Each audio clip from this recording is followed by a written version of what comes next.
الحمد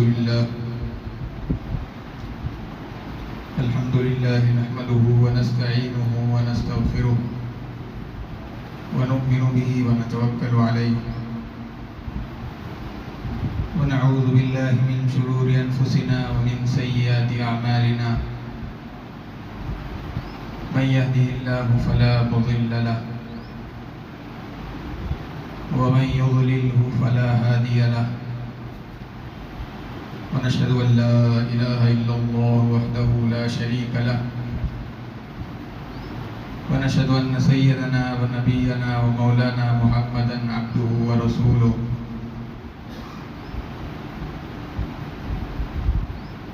أما بعد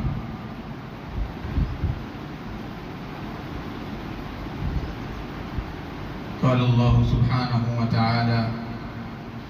أعوذ بالله من الشيطان الرجيم بسم الله الرحمن الرحيم لن ينال الله لحومها ولا دماؤها ولكن يناله التقوى منكم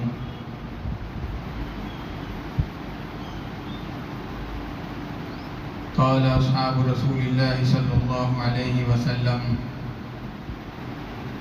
ما هذه الأضاحي قال سنة أبيكم إبراهيم أو كما قال عليه الصلاة والسلام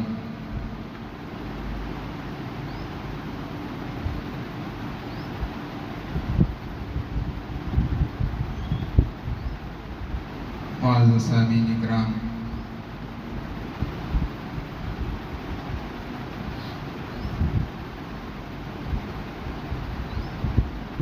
دین اسلام میں مسلمانوں کے لیے اللہ تبارک و تعالیٰ نے دو عیدیں رکھی ہیں، عید الفطر، عید الاضحیٰ۔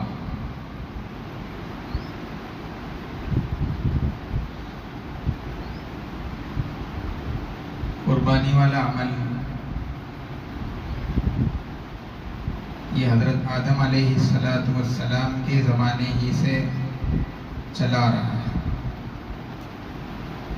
سب سے پہلی قربانی آدم علیہ السلام کے بیٹے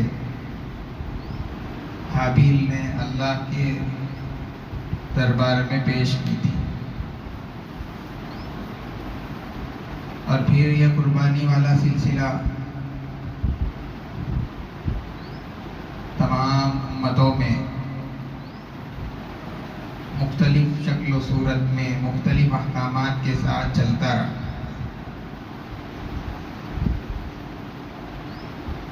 یہاں تک کہ اللہ کے رسول صلی اللہ علیہ وسلم کی اس امت میں بھی اللہ تبارک و تعالیٰ نے قربانی والے اس عمل کو باقی رکھا۔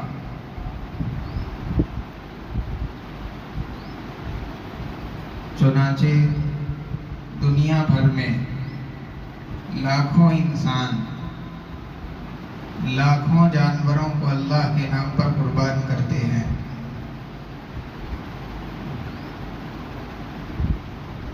اور اللہ کے رسول صلی اللہ علیہ وسلم سے جب یہ بات پوچھی گئی، صحابہ نے جب پوچھا کہ یہ قربانی کیا چیز ہے، حضور پاک صلی اللہ علیہ وسلم نے فرمایا کہ یہ تمہارے باپ حضرت ابراہیم علیہ السلام کی سنت ہے۔ چنانچہ آج جو مسلمان قربانی کر رہے ہیں یہ سب سنت ابراہیمی کی پیروی کرتے ہوئے ابراہیم علیہ السلام کا جو تفصیلی واقعہ ہے ہر کوئی اس کو جانتا ہے، اب اس کو تفصیل کے ساتھ بیان کرنے کا موقع بھی نہیں۔ مختصراً اشارہ دیتے ہوئے کہ حضرت ابراہیم علیہ السلام نے جب خواب میں مسلسل یہ بات دیکھی کہ میں اپنے بیٹے حضرت اسماعیل کو ذبح کر رہا ہوں، انہوں نے یہ ارادہ کیا کہ یہ اللہ کا حکم ہے اور اس حکم کو اللہ کے لیے پورا کرنا چاہیے۔ جب انہوں نے اپنے فرزند سے یہ بات پوچھی کہ مجھے اللہ کی طرف سے اس طرح کا حکم ملا ہے، اس سلسلے میں تم کیا کہتے ہو، مجھے کیا کرنا چاہیے؟ کیونکہ انہوں نے اپنی اولاد کی بھی اسی طریقے سے تربیت کی تھی اور وہ بھی اللہ کے نبی تھے۔ انہوں نے بھی اللہ کے حکم کے سامنے اپنے سر کو جھکا دیا اور کہا یا ابتی افعل ما تؤمر، ابا جان آپ کو جو حکم اللہ کی طرف سے دیا گیا ہے اس کو پورا کریے۔ بیٹے نے اس بات کی پرواہ نہیں کی کہ اگر یہ حکم پورا ہوگا تو میری جان جائے گی، میرا زندہ رہنا مشکل ناممکن ہو جائے گا۔ انہوں نے یہ نہیں سوچا، اور باپ نے بیٹے کی محبت میں اللہ کے حکم کو پورا کرنے سے قدموں کو نہیں روکا، اللہ کے حکم کو پورا کرنے میں کوتاہی نہیں کی۔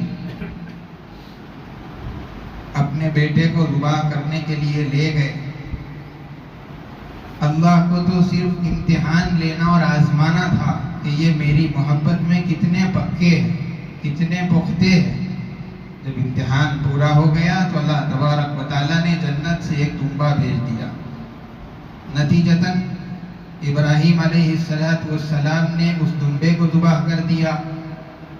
اور اسماعیل علیہ السلام صحیح سالم کھڑے رہے۔ ابراہیم علیہ السلام نے اس واقعے سے اپنے اس عمل کے ذریعے سے بعد والی ساری انسانیت کو اس بات کا پیغام دے دیا کہ اگر اللہ کا کوئی حکم تمہارے سامنے آ جائے تو پھر اس کے بعد دنیا کی کوئی بھی بڑی محبت والی چیز اس حکم کو پورا کرنے سے مانع اور رکاوٹ نہیں بننی چاہیے، چاہے وہ مال کی محبت رہے، چاہے اولاد کی محبت رہے، چاہے گھر والی کی محبت رہے، یا کسی بھی چیز کی محبت رہے۔ جب اللہ کا حکم آ جائے تو پھر اس کے بعد اس کے پورا کرنے میں ذرا برابر بھی تاخیر نہیں ہونی چاہیے۔ اب یہ صرف قربانی کے اندر نہیں، دین کے سارے احکامات کے اندر، نماز کے لیے مؤذن اذان دے دے تو آدمی کو فوراً اپنے کام کاج جلدی سمیٹ کر کے نماز کو حاضر ہونا چاہیے۔ رمضان کا مہینہ آ جائے تو کوئی چیز، کوئی بہانہ بنا کر کے رمضان کا روزہ نہیں چھوڑنا چاہیے۔ اسی طرح دوسرے احکامات کا بھی مسئلہ ہے۔ دوسری بات، قربانی جب کریں گے تو اس کے اللہ کے رسول صلی اللہ علیہ وسلم نے بہت سارے فضائل بتائے۔ صرف ایک فضیلت آپ کو بتاؤں، حضور پاک صلی اللہ علیہ وسلم نے فرمایا کہ جو آدمی جانور کو ذبح کرتا ہے تو اس کا خون کا قطرہ گرنے سے پہلے ہی اللہ تبارک و تعالیٰ اس بندے کے سارے گناہوں کو معاف کر دیتے ہیں۔ اور دوسری روایات کے اندر یہ بات کہ ہر بال کے بدلے میں اس آدمی کے لیے ایک نیکی لکھی جاتی ہے۔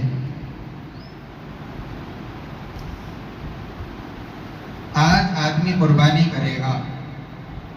اپنے گوشت کے اندر خود استعمال کرنے کے ساتھ، گھر والوں کو کھلانے کے ساتھ ساتھ جو غریب مانگنے آ جائیں،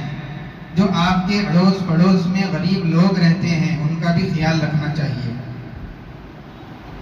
جب قربانی سے آدمی فارغ ہو جائے گا تو جانور میں سے نکلنے والی گندگی، اس کو جو چارہ کھلایا تھا وہ گندگی، کچرا، یہ سب چیزیں باقاعدہ حکومت نے پھینکنے کا جہاں انتظام کیا ہے